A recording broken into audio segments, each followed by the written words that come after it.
गोटे निर्दिष्ट राजनीति दलर जिला कर्मकर्ता दीर्घ दिन रही आसी से क्रम मान्यवर केन्द्रमंत्री श्री धर्मेन्द्र प्रधान को आज को प्राय 25 वर्ष पूर्व मुझे जानी 2000 मसीह आमर निकटस्थ निर्वाचन मंडली पाललहड़ारू से खूब कम बयस विधायक भाव निर्वाचित होते प्रथम थर जाते 2000 रु 2004 पर्यंत एवं विधानसभा रे श्रेष्ठ विधायक हिसाब से सम्मानित होवार गौरव अर्जन करथिले। धर्मेन्द्र प्रधान बापा डॉक्टर देवेंद्र प्रधान को भी मुझे जाने से 1900 रु 2004 पर्यंत देवगढ़ लोकसभा निर्वाचन मंडल सांसद थिले एवं तांको समय रे आपणकर छत्तीसगढ़ रायपुर रु चंडीगढ़ पर्यंत 440 किलोमीटर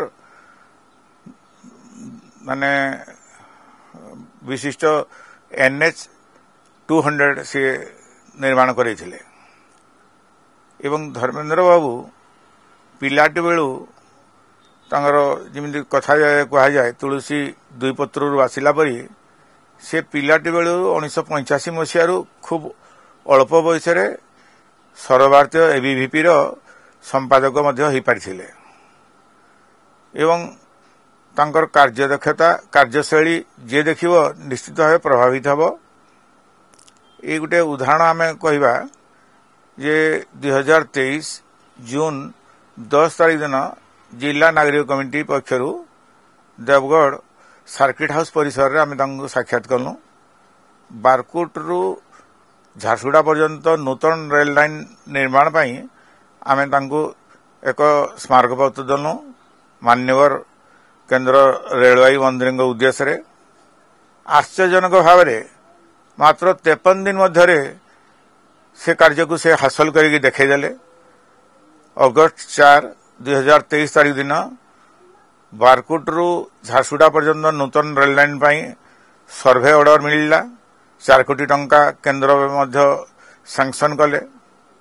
इठारे आमे कही रखा चाहूँ जे बिमलागढ़ तालचेर रेल लाइन पाई 1960 मसीह दाबी प्रथम उपस्थापन होता। 1969 मसीह राउरकेला ठारे भीषण भाव छात्र आंदोलन होता। शह शह पिला गिरफ होते लाठीमाड़ होता गुली फायरिंग होता एवं तत्कालीन ओडिशार मुख्यमंत्री पाटना महाराज राजेंद्र नारायण सिंहदेव अध्यक्षतार विधानसभा सर्वदलीय एक बैठक हो एक प्रस्ताव पारित है केन्द्र को गला बहुत दाबी है ता सत्वे 1997 मसीह अर्थात 37 वर्ष पर Bimlagarh Talcher rail line survey order मिलता 37 वर्ष लगी 150 किलोमीटर किंतु धर्मेन्द्र बाबू कार्यदक्षता से एक काम जोड़ा आपनर बारकोट रु झारसुगुड़ा पर्यंत रेल लाइन सर्वे कथा मात्र 53 दिन रे हासिल होगी गोटे नूतन इतिहास सृष्टि है कहले भी किसी अत्युक्ति हम ना। केवल से नुहे देवगढ़ सहर आउ मान्यगण्य व्यक्ति माने विगत डिसेम्बर मासरे गोटे मेमोरेंडम देथिले मान्यवर केन्द्र मंत्री धर्मेन्द्र प्रधान जी को जे देवगढ़ रे गोटे नूतन मेडिकल कॉलेज हो बोली से तत्क्षणात से मेमोरेंडम को नहीं केन्द्र मंत्री स्वास्थ्य मंत्री को देले एवं तांटारो रिप्लाई मध्य आसिला जे गोटे नुआ जिला जोठी की घरोई भाव कि सरकारी भाव में मेडिकल कॉलेज नहीं सेठी हो पारिबो किंतु जदि राज्य सरकार 40% शेयर देवे मेडिकल कॉलेज हबार जो खर्च हम सेठू 40% राज्य सरकार देवे 60% केंद्र सरकार देवे। आम कहवा कथा है जेकोसी दाबी निकट में उपस्थापन हेले जेहेतु से केंद्र मंत्री अच्छा प्रभावशाली मंत्री अच्छा से ଏଇଭଳି କାର୍ଯ୍ୟଗୁଡ଼ିକ ତତ୍କ୍ଷଣାତ୍ ହେଇପାରୁଛି।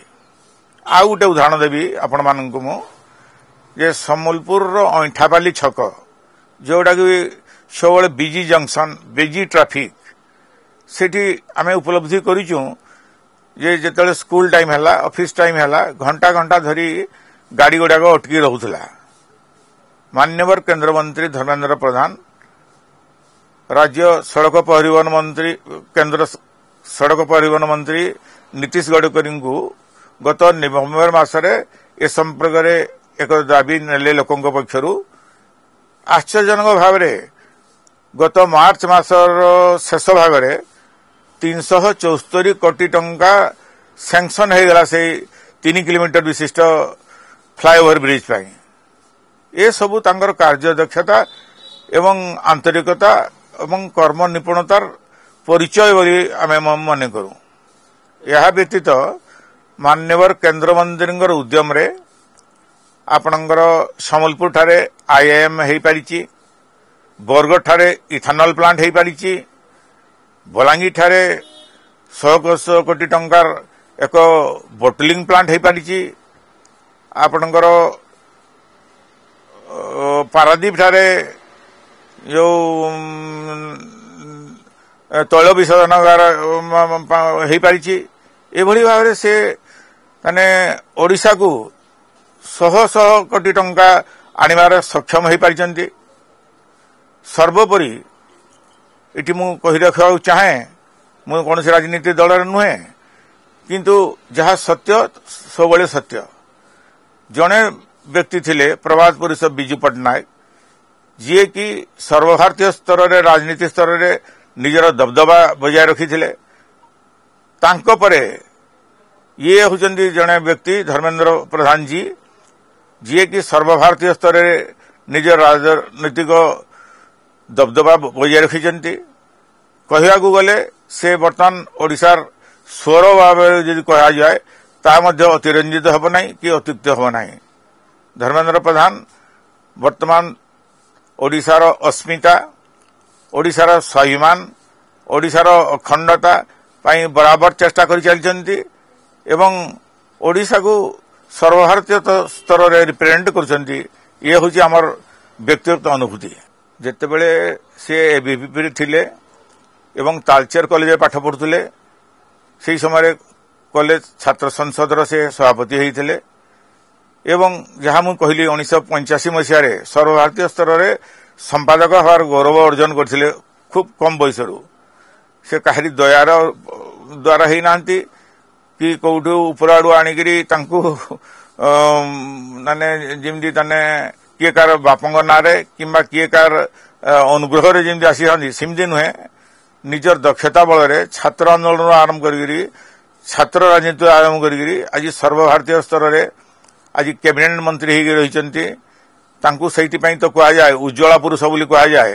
ଯେତେବେଳେ ସେ କେମିକାଲ ର କେନ୍ଦ୍ରମନ୍ତ୍ରୀ ଥିଲେ, ଘରେ ଘରେ ସାରା ଭାରତରେ ରନ୍ଧନ ଗ୍ୟାସ ପହଞ୍ଚାଇ ଦେଇଥିଲେ। ତାଙ୍କୁ ଉଜ୍ଜଳା ପୁରୁଷ ବୋଲି ବି କୁହାଯାଏ।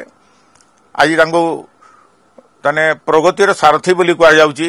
ଓଡ଼ିଶାରେ ଯେତେ ସବୁ ଉନ୍ନତି ହୋଇଛି ଏସବୁ ମାନେ ଧର୍ମେନ୍ଦ୍ର ବାବୁଙ୍କର ଅବଦାନ ନିଶ୍ଚିତ ଭାବରେ ଏଟା ସ୍ୱୀକାର କରିବାକୁ ହିଁ ପଡ଼ିବ। ଗତ ବର୍ଷ ଯେତେବେଳେ ଅକ୍ଟୋବର ମାସରେ ବନ୍ଦେ ଭାରତ ଟ୍ରେନ୍ ଚାଲିଲା ଆପଣଙ୍କର ହାଓଡ଼ାରୁ ପୁରୀ ପର୍ଯ୍ୟନ୍ତ, ସେଦିନ ଉତ୍ସବ ପାଳନ ହେଉଥିଲା।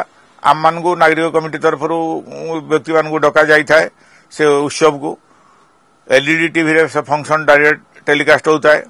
ସେଇଠି ମୁଁ ଲକ୍ଷ୍ୟ କରୁଥାଏ ଯେ ମାନ୍ୟବର କେନ୍ଦ୍ର ରେଳବାଇ ମନ୍ତ୍ରୀ ଅଶ୍ୱିନୀ ବୈଷ୍ଣବଜୀ କହୁଥାନ୍ତି ଯେ ଓଡ଼ିଶାର ଆଉ 3-4ଟି ବନ୍ଦେ ଭାରତ ଟ୍ରେନ୍ ଚଳାଇବାର ଅଛି ଏବଂ ଧର୍ମେନ୍ଦ୍ର ପ୍ରଧାନଜୀଙ୍କୁ ମୁଁ ସାଙ୍ଗରେ ନେଇକି ଯିବି ନରେନ୍ଦ୍ର ମୋଦିଙ୍କ ପାଖକୁ ଏବଂ ସେ କାର୍ଯ୍ୟଗୁଡ଼ିକୁ ହାସଲ କରିବି। ଏଇଠୁ ସ୍ପଷ୍ଟ ଭାବରେ ଜଣାପଡ଼େ ଯେ ତାଙ୍କର ପ୍ରଭାବ କେତେ କେନ୍ଦ୍ର ସ୍ତରରେ। ଆଉ ଜଣେ କ୍ୟାବିନେଟ୍ ମନ୍ତ୍ରୀ କହୁଛନ୍ତି ଯେ ଧର୍ମେନ୍ଦ୍ର ପ୍ରଧାନଜୀଙ୍କୁ ନେଇକି ଯିବେ ସେ ନରେନ୍ଦ୍ର ମୋଦିଙ୍କ ପାଖକୁ। ଆମେ ଯାହା ଅନୁଭବ କରୁ ଭାରତର ଯଶସ୍ୱୀ ପ୍ରଧାନମନ୍ତ୍ରୀ ନରେନ୍ଦ୍ର ମୋଦିଙ୍କର ଯେଉଁ 10 ଜଣ ଯଦି ଗୁଡ୍ ବୁକ୍ରେ କିଏ ବ୍ୟକ୍ତି ଥାନ୍ତି ସେ ଭିତରୁ ଧର୍ମେନ୍ଦ୍ର ପ୍ରଧାନଜୀ ହେଉଛନ୍ତି ଜଣେ।